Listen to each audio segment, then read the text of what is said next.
Right, welcome back to the channel. Today we're going to do a tour of the Universal Orlando Resort, which comprises of Universal Islands of Adventure and Universal Studios theme park.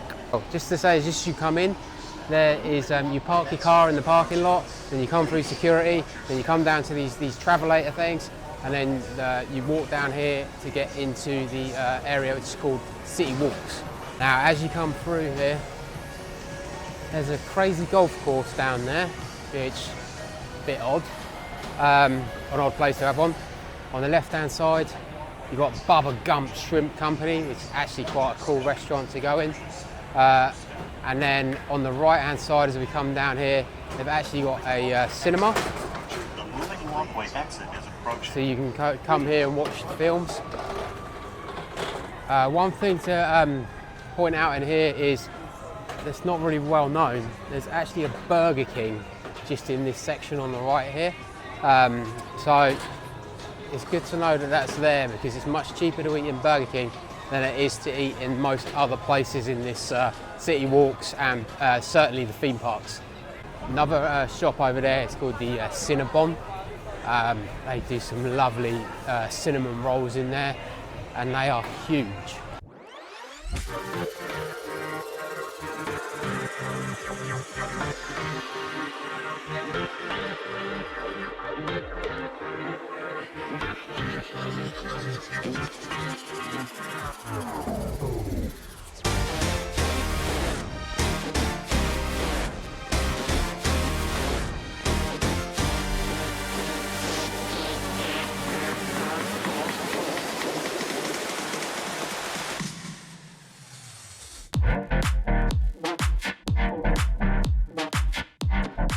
Right, so this is actually the City Walks area. There's loads of bars, restaurants in this area. Got Hard Rock Cafe over there.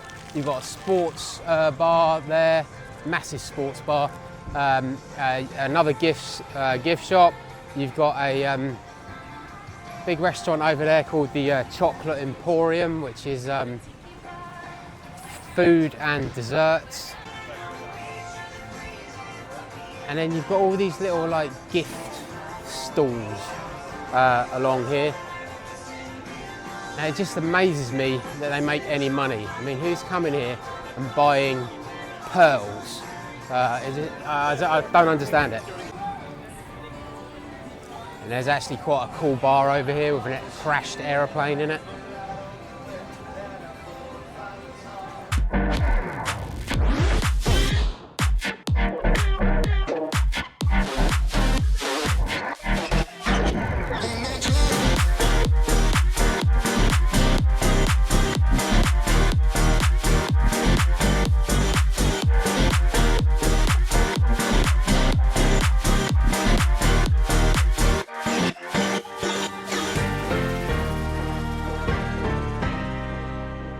As you walk in, first ride on your left is the Hulk.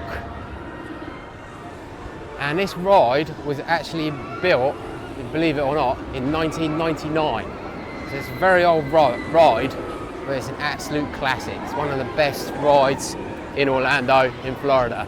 And we're just going to take you over to show you what the process is to get on this ride, because it's perhaps not quite as straightforward as some of the others. You have to put all of your stuff into a locker. It's mandatory. You have to put it into a locker, and you have to put everything in this locker, then you have to go through a security scanner. So don't think you can get away with leaving stuff in your pockets. Otherwise, you're going to queue up, you're going to get to the security thing, and they're going to turn you back, and you're going to have to go back to the lockers and put everything in it again.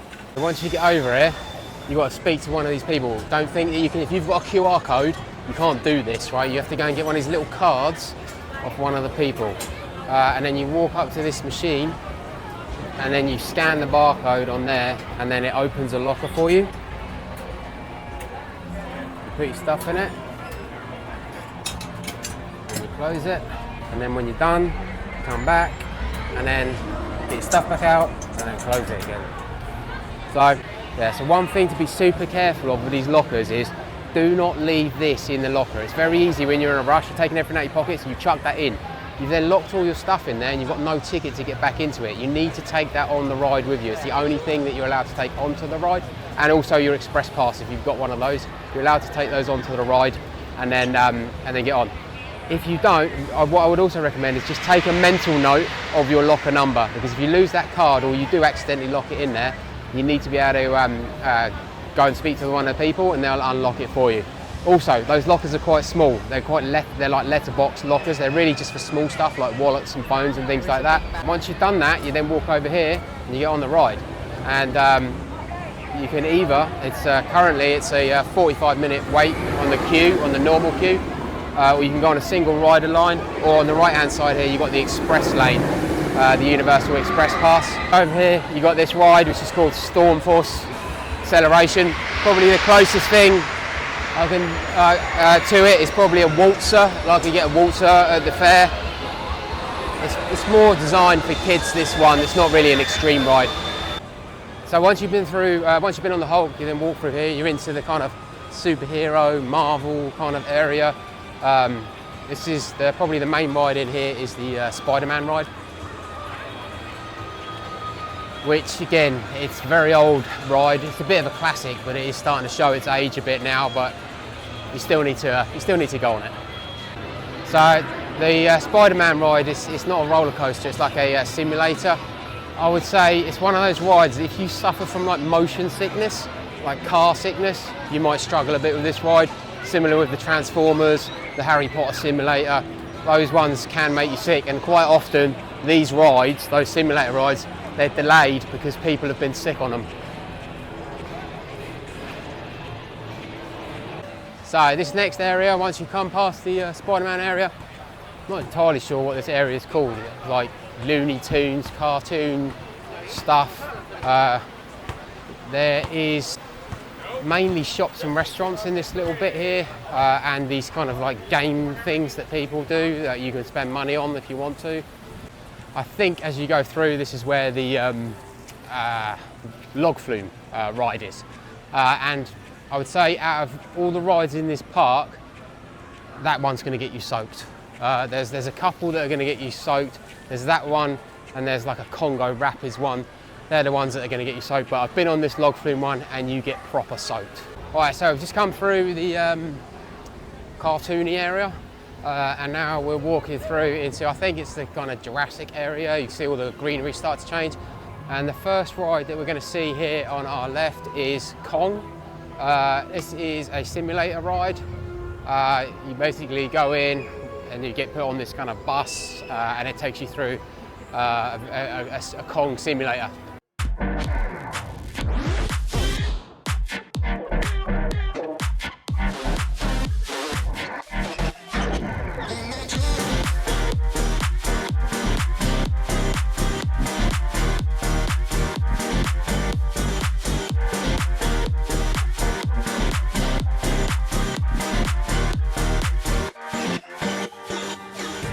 This next ride here is the Jurassic Park ride. It's quite an old ride, but it's good, and it is a ride that's worth doing. Yeah.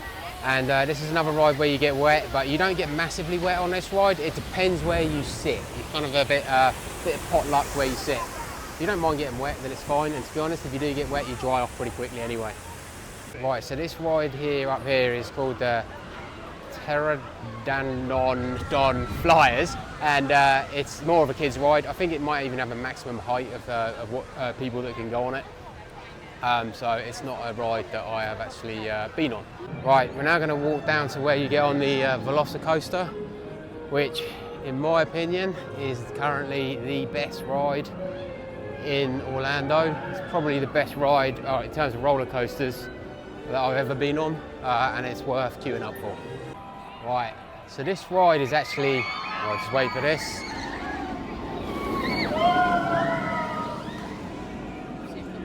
Yeah, so this ride is actually similar to Hulk in that you've got to put everything in a locker before you get on it, and it's got a security scanner, but it's slightly different. You don't put your stuff in the locker before you get on the ride. You actually walk through the queue for quite a while, and then you get into this locker area, then you put your stuff in the lockers, and then you queue a bit more, then you get on. And then when you come off again, you get your stuff back out of the locker. But it's kind of confusing because the lockers are actually two ways. So you put your stuff in one side and then you walk out and you think this isn't where I put my stuff. But then you actually realise that it's just double-sided and you can put your hand the whole way through the locker. And it's the same system as the Hulk, where you use the barcode ticket, and you can actually use the same barcode ticket for the Hulk ride, and you can use the same one for this one.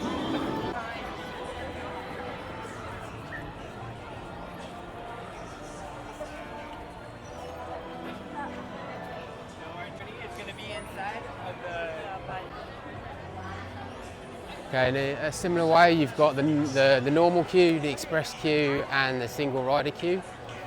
Be careful on the single rider queue, it's not always shorter. Often you've got to wait for people to be in a 3 for there to really be a single rider.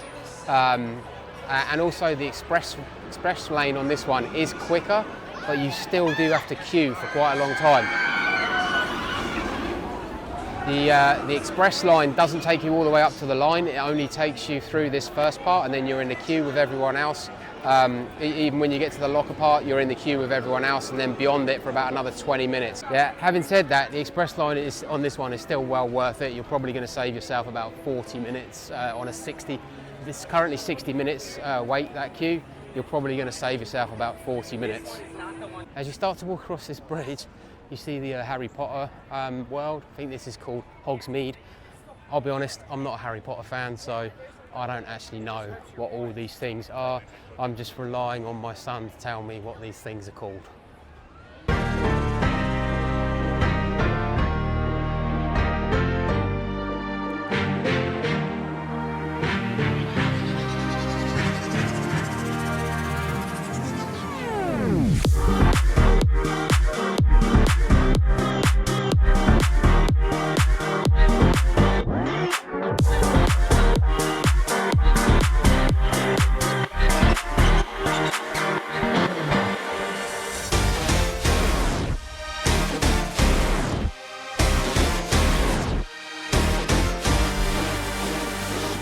Right, I'm just going to walk through into the Harry Potter land. As I said, I'm not a big fan of Harry Potter, so I don't really understand a lot of this stuff, but if you are a Harry Potter fan, I imagine that this place is amazing.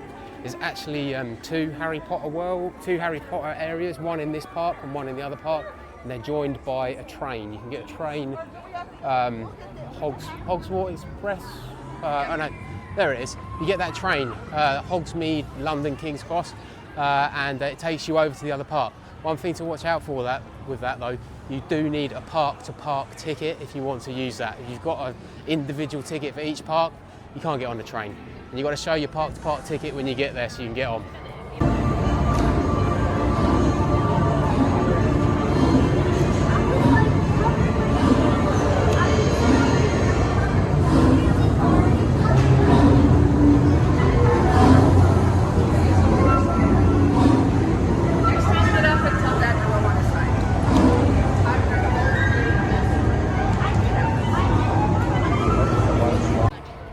This area it does look cool, even though I'm not a fan. It is so well done. Obviously you can see the amount of people here, it's extremely popular. Alright, this is the entrance to the Hagrid's ride. At the moment there's a 75-minute wait, which is actually the lowest I've seen it for a while. And this is why I don't really get it. People run in here and they get in a 2-hour queue, and then if you go in later on in the day, it goes down to 75 minutes. But there's a caveat to that. One thing you've got to look out for is in the afternoon, it's probably going to rain, there's probably going to be a thunderstorm, and this ride's probably going to shut if you come in July, August, September time. Also, another annoying thing with this Hagrid's ride is they don't accept express passes. I don't know why, it doesn't make any sense, but sometimes they do this when it's a new ride that's just opened, but this ride's been open for years now, and it still doesn't have an express pass. Personally, it's a good ride. If you've never been on it, I think it's worth queuing up to go on if you're only going to come here once, but I've already been on it, and when I come back now, I don't actually bother to queue up for it.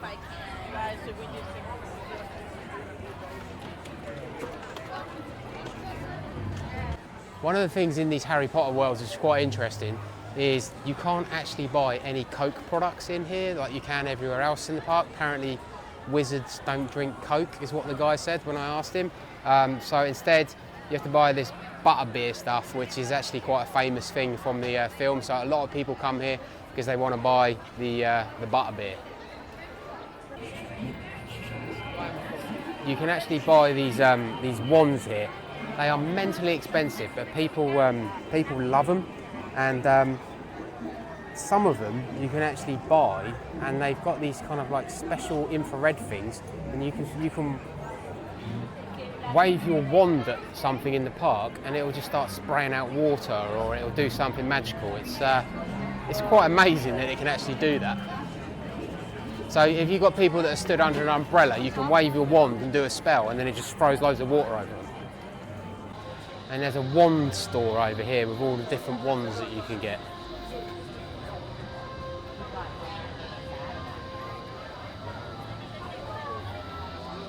And this building here on the right is really impressive. One thing you've got to give to Orlando is, Universal, is that they do put the effort in to these scenes. That is an amazing building. Alright, so this ride, I think it's called the Harry Potter Forbidden Journey. It's a simulator ride, you sit on it. One thing is the queue on this ride is really cool. It's all decked out for Harry Potter, all the Harry Potter stuff. One of the things to watch out for on this ride, when it first opened, there was a lot of people being sick on it. It's probably the worst ride for motion sickness out of all of the rides that you get here. They did make some changes to it, I think, and now less people are sick on it than they were before. But this is one of those rides that gets shut quite often because people have been sick on it.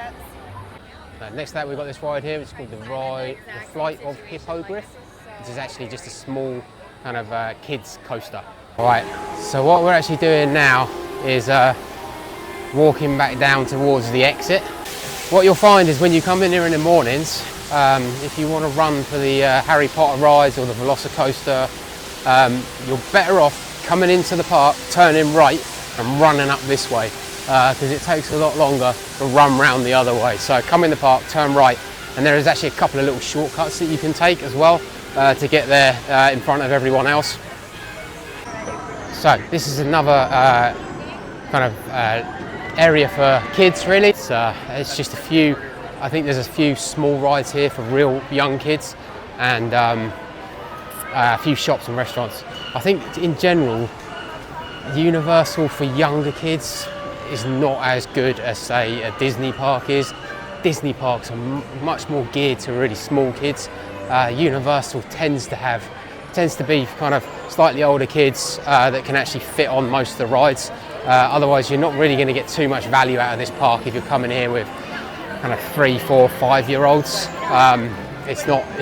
You're not gonna. There's not enough rides here to make it a worthwhile visit. But one great good thing about these rides is the lines are incredibly short. Right, so when you come in the mornings on the early entry, they kind of force you up here because everyone's running for Hagrid's and the Velocicoaster. They force you up there. If you come in after 9, then your better bet is you can actually take a shortcut through here, and it cuts out a lot of that all around there, and you'll actually get to the Hagrid's and the Velocicoaster a lot quicker. Right, so as you can see, we've made it all the way around back to the Hulk. So we've done a full circle of that park, and I reckon that's taken us about 40 minutes to walk around there. One more ride that I actually missed out here, it's I think it's called Doctor Doom's Fearful. And it's just one of those ones that sort of just takes you up and drops you back down again. I'd say that's probably one of the least popular rides here. Currently it's got a 10-minute wait, and it's a very busy day today. So if you want to go on that ride, you're going to have a very short queue. Right, we're just going to exit the park now. Just got a drink. Just to give you a price update of the drinks. The drinks in here are $4.99 each, and they don't get tax added to them. So they are a whole $1 cheaper than SeaWorld, Busch Gardens and Aquatica. I've just bought 2 of them, and I've done it quite a few times I've been in here, and somehow the bill comes to $9.99, which doesn't make any sense really. Just while I'm doing a price update, yes, I'll just talk a little bit about food in the park. The food in the park is very expensive. Yesterday we just went into one of the pizza places there just to see how much it was. and it was $42 for a pepperoni pizza, which is just ridiculous because that's just for the pizza. You then got to buy drinks as well. So family of 4, couple of pizzas, few drinks, you're looking at $100, which is I think about 80 quid, which is just mental.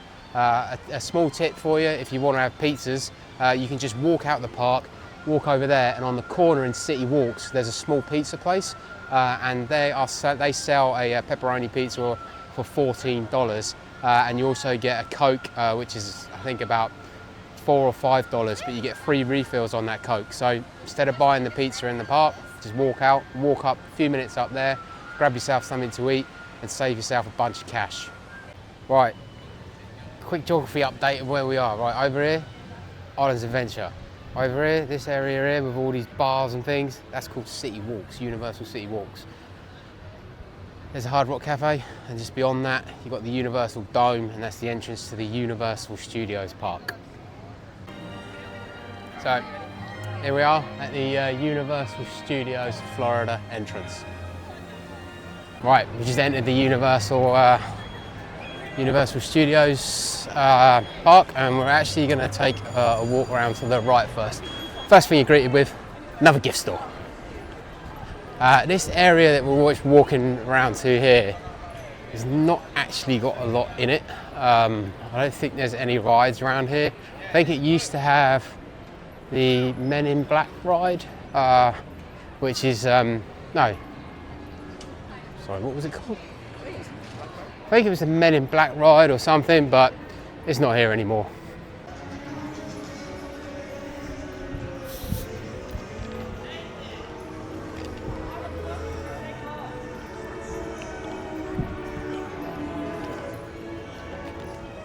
One thing I will say is this park,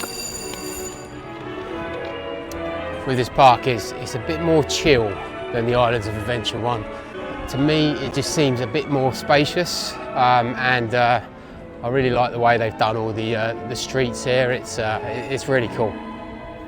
And look, as we've just come down here now, we've just caught them by luck. We got Bart and Homer doing some photos. And this is one of the things you get at Universal. Every now and again, some of the characters will come out and you can get a photo with them. And obviously Bart and Homer are the best ones you can get.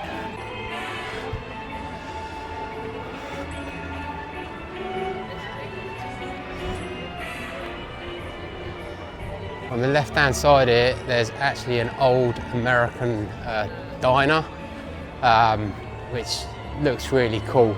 It's this kind of classic kind of 60s diner, and they've got all these kind of cars parked outside.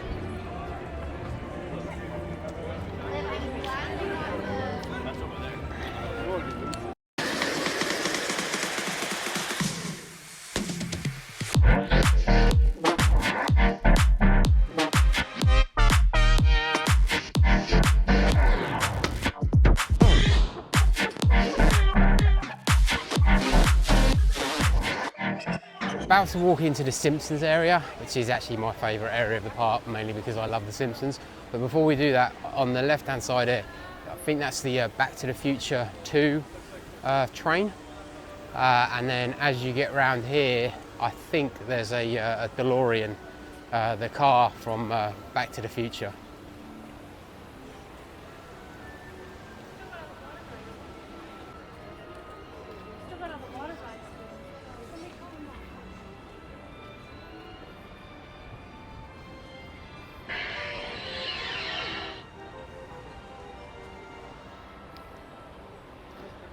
Yeah, so there is the DeLorean from Back to the Future. There, if you look inside, it's got all the... it's actually got today's date in there, which is actually a nice touch.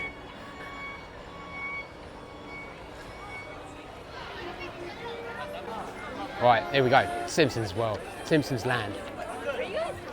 On the left there, Bumblebee Man's Tacos. Lard Lad Donuts. On the right hand side, you got a Krusty Burger, which is just brilliant. Over here, Over here you got Chief Wiggum, police in the area with his donut. And then on the left hand side there you got a Duff bar area. But what we are actually going to do is we're going to go into Moe's bar. And it's brilliant in there.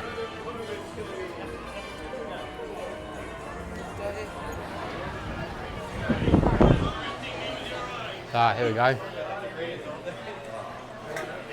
It's Barney. Yeah, it's actually decked out like Moe's bar. They've even got the pool table that you can eat at.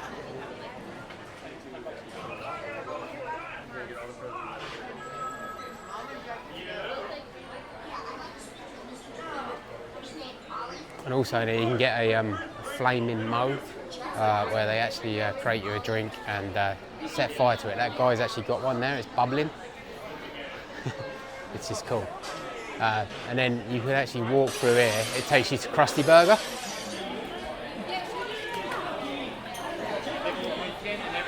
They've actually got a few restaurants in here. They've got Cletus's Chicken Shack, Lisa's Tea House. So you can actually get your food in here. You can actually get a drink and eat in Moe's bar, which is cool.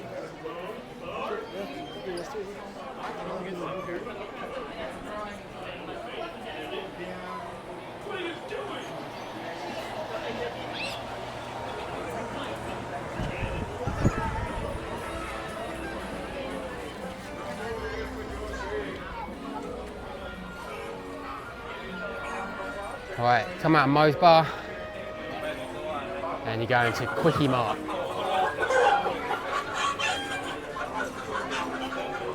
Quickie Mart is basically in the Simpsons store.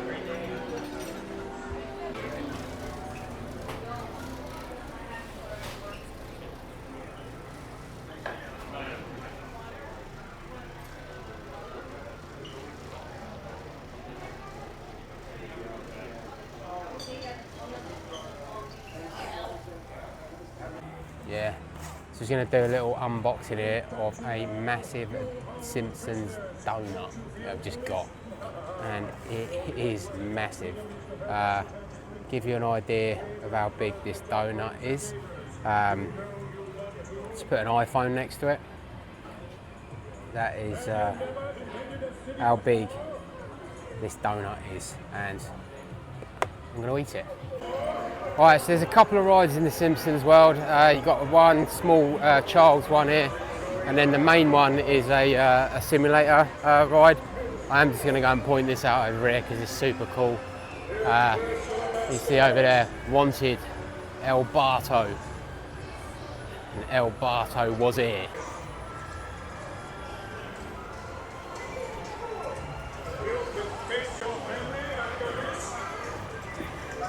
People who aren't really fans of The Simpsons probably won't really get this, and they're probably wondering why I've spent more time in this land than talking about Harry Potter, but I love The Simpsons. So yeah, the other big ride here is this Krusty Land ride, and it's quite an old ride now, and it's basically another simulator ride. This is another one of those motion sickness type rides, so just be careful on that. Right, so as we walk up into this area, I actually realised I made a mistake earlier. The Men in Black ride is still here. It's tucked up here in the back end of nowhere. I'm not sure how long they're going to keep this for, but I think the ride that it actually replaced, the ride that was placed down the other end, I think it was the Terminator ride. This ride is very, very dated. It's not one that I queue up for when I come here. The queue time tends to be quite short. Obviously go on it if you've never been here before, but it is extremely dated. So I'll just point out some things here, so just to give an idea of where things are. You've got Simpsons there, and then through there you've got like Transformers. In the far distance you've got a coaster, we'll show you that in a bit. That's the Hollywood Rip Rocket.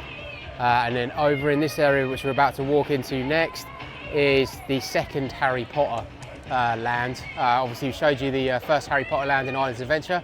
This is a different, another Harry Potter land.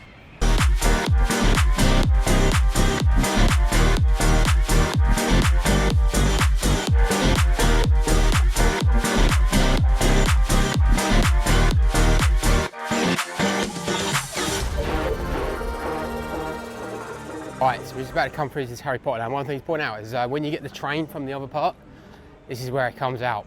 And then it gets very, very Harry Pottery here. Again, I'm relying on my son to tell me what the things are here, but I understand that we're going into an area called Diagon Alley. I quite like this bus that's in front of us here. I think this is in one of the films. It's a bus that's got 3 floors to it, a London bus, purple London bus. And I think in the film it kind of squishes up and down.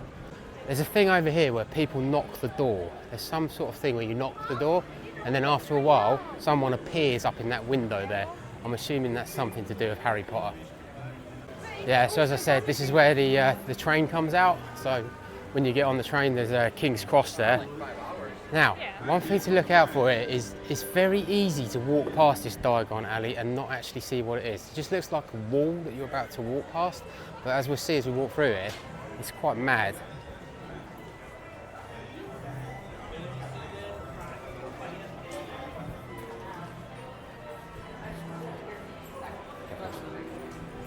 It actually really opens up into this thing called Diagon Alley, and it is pretty cool.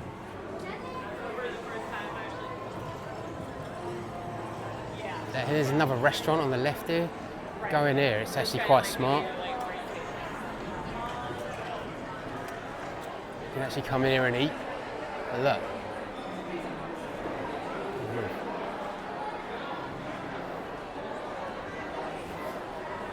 It's cool. You can come and eat your lunch like Harry Potter did. Again, there's a load of shops here, a load of wand shops and Harry Potter goods shops. I just love the way they've done this area. And then at the top here, there is the Gringotts Bank. Every now and again, this dragon breathes fire. And you just see a lot of people standing around here, waiting for the dragon to breathe fire.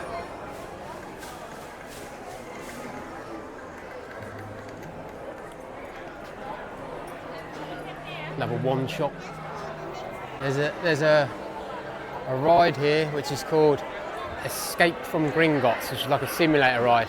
And I think we're actually gonna queue up and go on this one.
Still amazed by the fact that all of that whole little world thing is just behind that wall. It's just mental. It is amazing in this train station how it actually looks like England. Even the train signs are in the same font. Everything looks the same.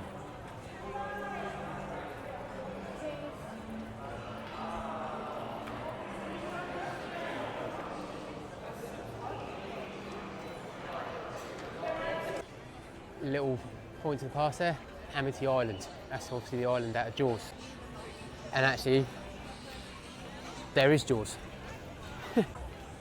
This is an area I particularly like. It's the Fast and Furious area. And the ride itself is cool. I'll show you what the queue looks like on that in a minute. But they've got some cool cars just sat out here.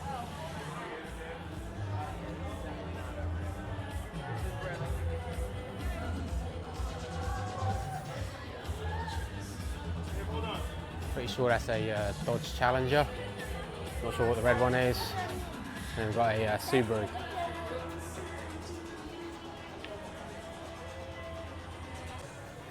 So the entrance to the Fast and Furious ride is actually here. The ride itself is like a simulator ride. And the queue is really cool. I'll show you that in a second. I'd say the ride is extremely kind of cheesy, but I think that's kind of what the Fast and Furious is all about, isn't it?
To the finish line. My man Dom Toretto wants all of you over there for the after party at Sullivan's Garage. And I got some fine party buses lined up and on their way to take y'all in style. Alright? The party's gonna be one for the history books. So head on over to the break room and I'll let y'all know when the rides arrive. You might have heard me talking earlier about this pizza place. This is the pizza place that we noticed earlier. I'll just go in here and show you the prices of pizzas. It's just absolutely crazy.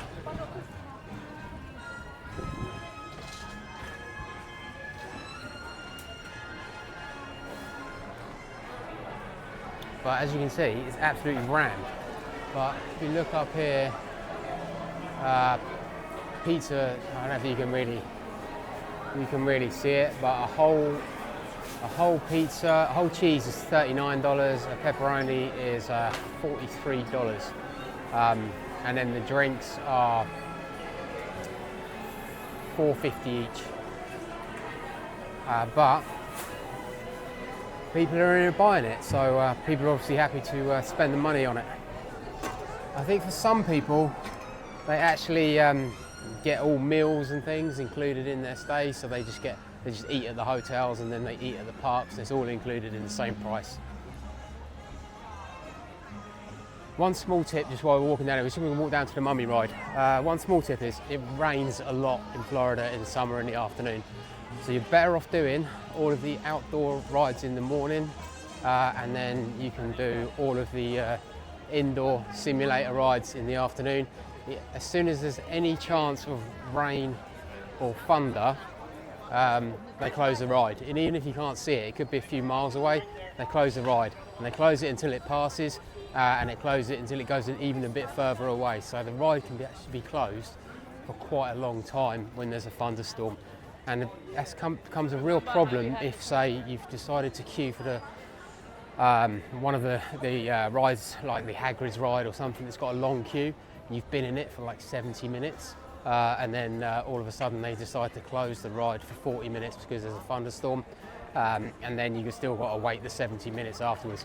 At that point, a lot of people do actually decide to leave the queue. So up to you if you think it's going to be a short closure or a long closure as to whether or not you stay in it. Right, we're just coming up now. This is the Mummy ride. It's quite an old ride, but it's a good one. It's an indoor roller coaster. One of the good things about this ride, well, it's kind of good, is the height requirement for this one is much less than it is for the other ones. So if you've got young kids and they want to go on it, they can go on this one. The only caveat I would say to that is it's quite scary. So if your kids don't like scary rides, then this one probably isn't for you. On the right here, on the left, you've got the lockers. With this ride, you can obviously go in there and use the lockers and put your bag in there, but it's not mandatory that you take everything out of your pockets like it is with the other ones. So you can just put it in your pockets if you want to. And then on the right is the actual entrance to the ride. As with all the other rides, you've got normal entrance, single rider entrance, and express queue. Right, you might notice that there's a few of these stalls coming up here now, which are not in use, but these are all being set up for the Halloween stuff that they have here. Halloween is massive in America, and all the parks go full in on it, and it's a really good experience if you enjoy Halloween. Now walking up onto another ride, and this is Transformers ride. This ride is quite a few years old now. If I want to hazard a guess, it's probably about 15 years old maybe, I don't know, I might have that wrong. But it's a simulator ride, very similar to the Spider-Man ride.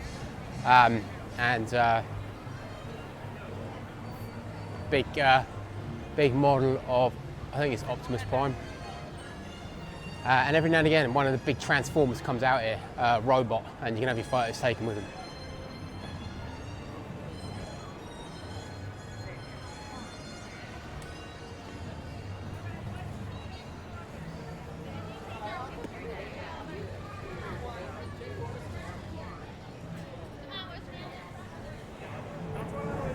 So the wait time on this ride is currently 35 minutes. We're in the middle of August, around lunchtime, just to give you an idea of how long the line is for that. Leave us no choice.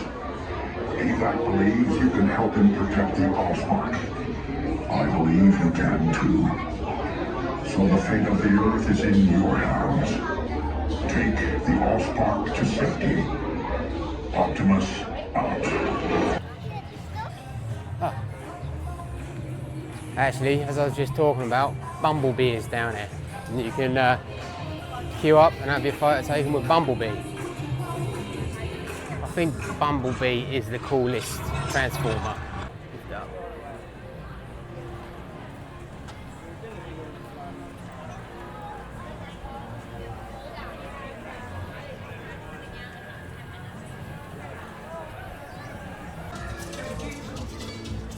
And then the last coaster we're going to show you today is the Hollywood Rip Rocket. Personally, I love this ride. It's a coaster, and unfortunately it's shut today. Hoping that it's going to reopen tomorrow. It's closed for a short-term maintenance for a few days. It's a pretty cool ride. I won't give it away, but it's got something quite unique on it that you haven't got on any other ride in Orlando. Next up is the Minions ride. I think this has been remade. It's a new ride now, the Minions one, and that is quite a popular ride.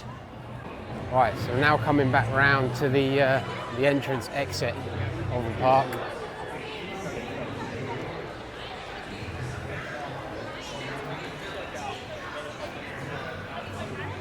Right, so that concludes our tour of Universal Islands of Adventure and Universal Studios Florida. Thanks for listening.